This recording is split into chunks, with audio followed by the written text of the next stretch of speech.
Review video 13, charging and discharging in an RC circuit. The figure directly at right is equivalent to both of the figures below it combined. This figure on the right here is equivalent to the one you can see now, as well as this one right here. We've seen circuits like what are on the screen right now. There's a charging circuit, there's a discharging circuit.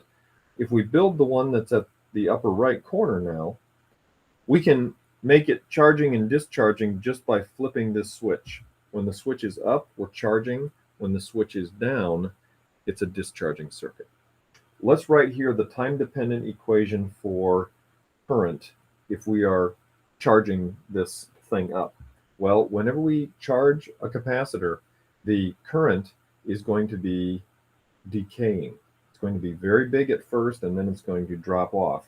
And that current is going to equal the maximum current times e to the minus t over tau, which is R times C. Now, what's the maximum current? The maximum current is the voltage of the battery divided by the resistance of the resistor. So in the case of our picture here, that coefficient out front there is going to boil down to a 3.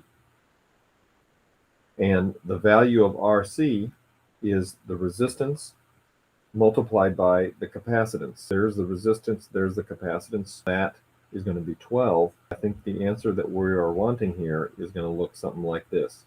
3 times e to the minus t over 12. You can see that when time is 0, then the current will be 3 amps.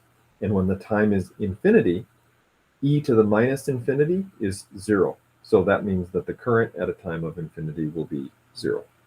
The equation for the rate at which thermal energy is dissipated by a resistor is this equation here, I squared R. Let's use this equation, the answer that we've just circled at the top, and the R value that's given in the figure, which is right there, 3 ohms, to obtain the time-dependent equation for power. What we're going to have to do here is we're going to have to take this equation here, 3e to the minus t over 12, right there.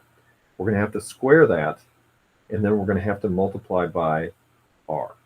When we square this equation, we're going to end up with 9, and then whenever we square this part, don't we have to double the exponent?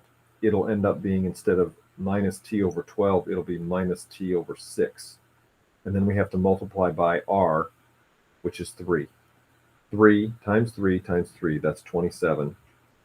E to the minus t over 6. What calculation from calculus must we perform on our Part B answer if we want to obtain the total thermal energy dissipated?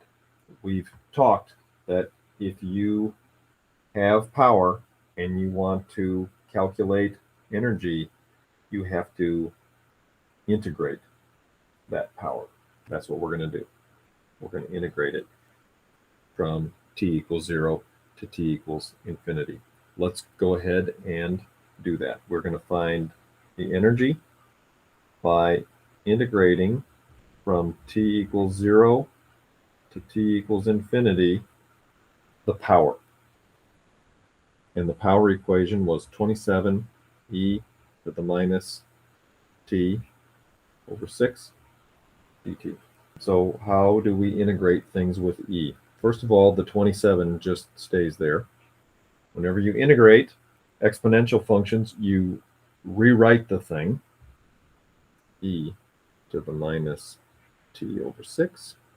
And then we have to divide this whole thing by the time derivative of this bit right here, which is negative 1/6. We are essentially having to take 27 times negative 6, which is negative 162 e to the minus t over 6. And we're going to integrate that from 0 to a time of infinity, which doesn't look so pretty, but let's see if it's really as bad as we think. Let's put infinity in there for t first. If we put infinity in there, that's e to the minus infinity, which is 0. The first bit gives us 0. And then we need to subtract what comes next. Negative 162. And now let's put 0 in there for t. E to the 0 is 1. Oh, okay. Well, that's not as bad as we thought. 162 joules.